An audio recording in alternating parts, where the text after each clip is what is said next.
Okay, this is my Raw review for today, Monday, September 24th, 2012.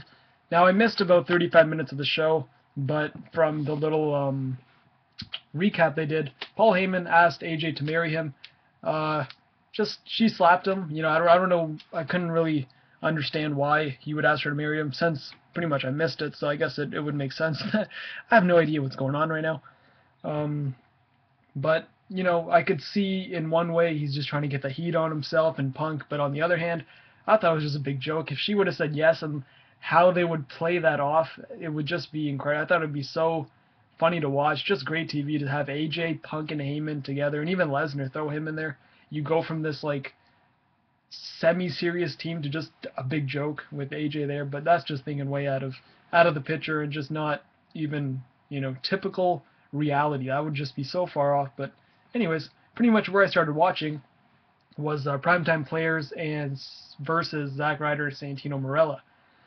Now, I heard JR's commentary for about 30 seconds, and he'd already messed up a couple lines, including Chris Angel being a great musician instead of magician, and he said something about Primetime Players, which I forgot, and Santino Marella, which is I forgot what he said. But it was a squash match. Surprisingly, I was surprised that, you know, Santino got the win on Antonio Cesaro on SmackDown in a non-title match, but he pretty much lost in a tag match in less than about 2 minutes. And Zack Ryder's just up and down, winning, losing, not really, just two guys who don't have a proper place at all. You know, Santino, I guess, kind of has his, but Ryder's either winning, you know, 3 weeks in a row, or he's going to be losing 3 weeks in a row. So, I don't know, nothing really much about this match. And then they go to a shot of a door, saying they have a special guest, and it was Mick Foley. Came out to a semi-decent reaction. And this promo wasn't that bad. He started talking about Punk and how he was proud of him and how he's changed and all this. But not even 2 minutes into Foley talking, Punk interrupts. You know, Punk says that Foley's only here just to be relevant and to plug his book. And in a way it made sense, because, you know, why else would Foley come back? He got his cheap plug-in on his book already. And then you knew Punk was, you know, legit serious when he called the crowd jerks.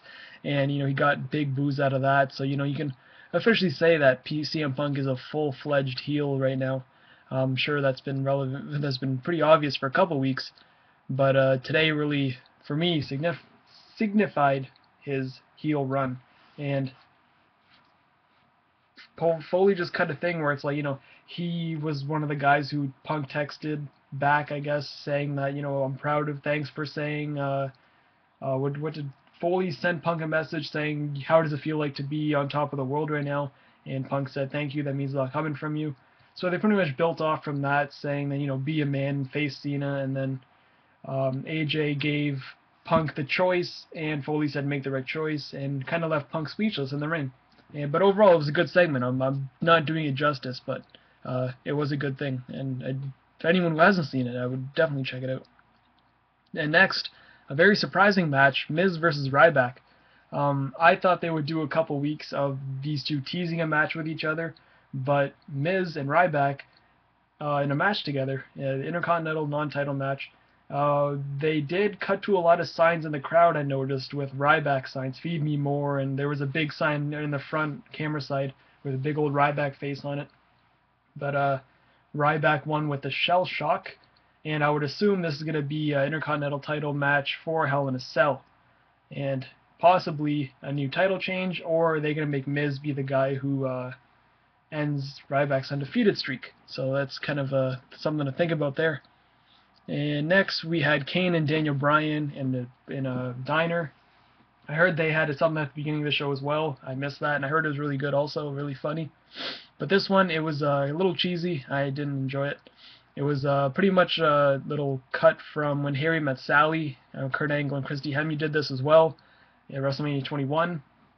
Very, very awkward hearing Bryan scream yes in a very climactic way, and it was just very odd.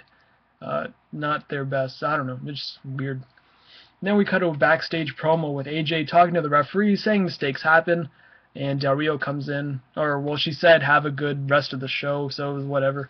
Then Del Rio comes in. She sets up a 6-man tag. Sheamus,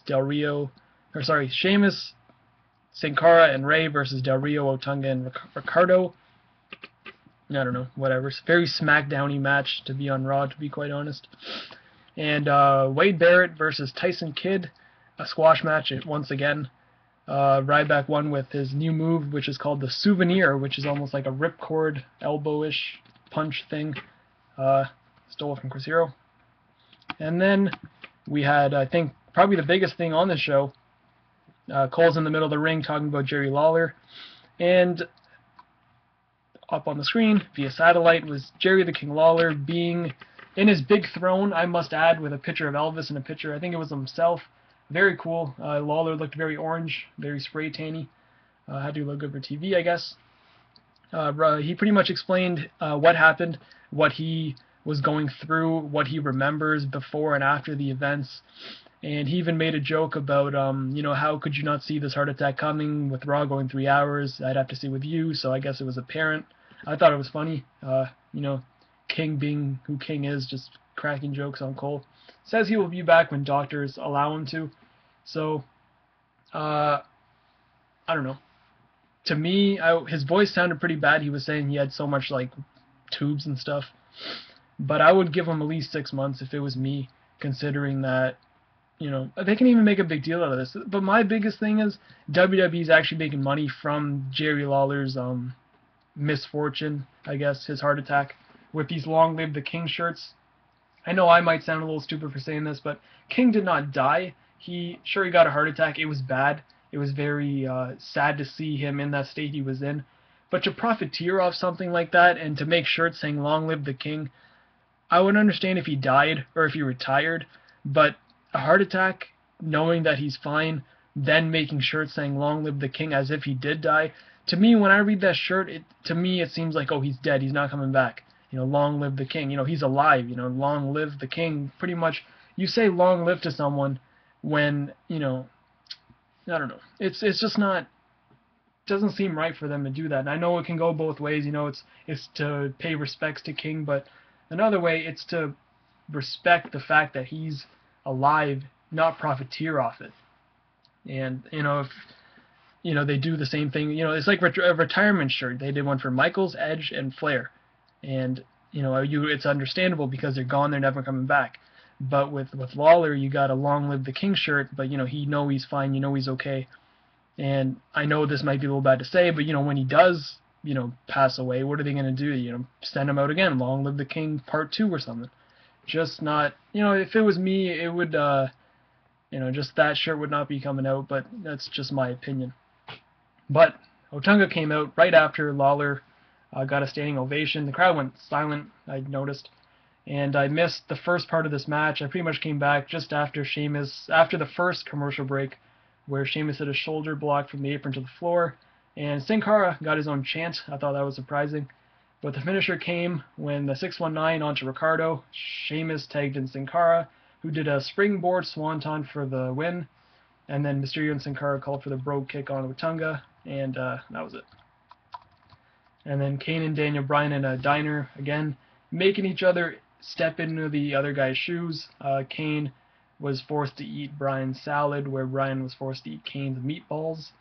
Bryan ate it, being the vegan, but I know he went on the record saying he's no longer a vegan because it's hard to find food like that. And he ate it. Kane burped after eating a salad, and then Bryan pukes after eating a meatball onto the doctor's lap. And as he's regurgitating, the doctor's yelling, no, no, and you can hear the crowd going, yes, yes, yes, and then bleh, all over his lap. It was okay. I didn't mind it. And then after the break, the tag team champions were called to the ring for their new tag team name. Now, I swear, looking from Twitter, Team Friendship would have won by a landslide. But I guess Team Hell No won with over half the votes. I'm not sure the exact number, but I know it was over half for sure.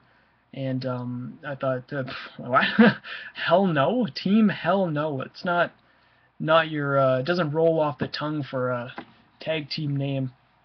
But that's what the universe decided on. And Rhodes and Sandow attack, and then Rhodes claims himself and Sandow to be a tag team, and their new name is Team Rhodes Scholar. Team Rhodes Scholars. Very dumb. Just two names that are so dumb. You don't even gotta think about that. Just stick to yourself as Cody Rhodes and Damian Sandow. That's a little more fluent, but Rhodes Scholars. Not on my first pick of a tag team name. Then we had Alicia Fox and Layla versus Eve and Beth Phoenix. Didn't see the finish coming because I blinked. I literally blinked, and then the match ended. And out comes Caitlyn with her crutch. Says that she got security footage of the attack, and Eve's looking very concerned. Caitlyn says that she did not see the person's face, but she did see her hair. And then in the biggest swerve of the century, it was a blonde. It was not Eve Torres, and Eve's looking at Beth, and Beth's like, oh, it's not me, she's lying, she's lying. Eve hits Beth with a neck breaker and walks away. And then, if you didn't get this trend, 1 match, 2 matches, 3 matches have been squashed, like less than 2 minutes long. I don't even know if I think Miz and Ryback went a little more than 2. But these matches were so short, and they were like, you can really go get a glass of water. When you come back, the match would be done. And I know it's 3 hours. You think they have so much time, but wow, like to that short of matches, it's not unbelievable. And then we had another short match, Brodus vs Tensai, and out came the Big Show, returned after several weeks, punches both guys, and walks away. What a return. And for Friday night, it's got Randy Orton and the Big Show in the main event. And JR already has his predictions out that Randy Orton will get knocked out by the Big Show. And then for your main event segment, John Cena came out saying his future is in question, teasing somewhat of a retirement. And kind of gets angry at CM Punk. And in a very PG slur, something about dog doo-doo. I don't even remember. It was so dumb. I even tweeted, I'm like, God, this is very weird. I don't know. And then Punk comes out saying he won't face Cena because he had his chances and there's other guys kind of dodging Cena, it seemed like. And Cena did guarantee he would be at Hell in a Cell to fight. This is before Punk came out. And then Punk, in a very, very heel way, tells Cena, you still have your legs, leave the ring and run, because if you don't, I'm going to hurt you, and whatever happened to you this past week with your surgery will look like a walk in the park compared to what I'm going to do to you. This came off so good, and Punk came off as such a badass in this, even though he is like 2 times smaller than Cena. He came off looking like the bigger man. He came off looking like a badass in this. And Cena being one-armed, I could see why. So Punk turns around. Heyman's holding up the belt the whole time. Counts to 5. Cena takes out a lead pipe, hits Punk in the stomach. Punk gets out of the ring. And Cena says, real men wear pink. And that's how the show ended. Cena shook hands with Cole and JR. I guess he won't be there for a while. And there's Raw. That's how Raw went off the air. Overall, segment-wise, it was okay. You had a lot of funny / good stuff. Kane and Daniel Bryan thing was okay. That's part of the funny. The promos with CM Punk and Foley and CM Punk and Cena were good. They were passable for good. But the match-wise, I don't know. Nothing really sticks out to you being all that good, honestly. I don't know. It's not really. I look back and I'm like going up, I'm like, oh, what was this match? What was this match? But, I guess if you look back on this Raw, the Jerry Lawler thing's what's going to stick out to you the most. Other than that, it's just one of those forgettable Raws. Segment-wise, it was alright. But that's about it. My Raw review. And I'll see you guys in the next video.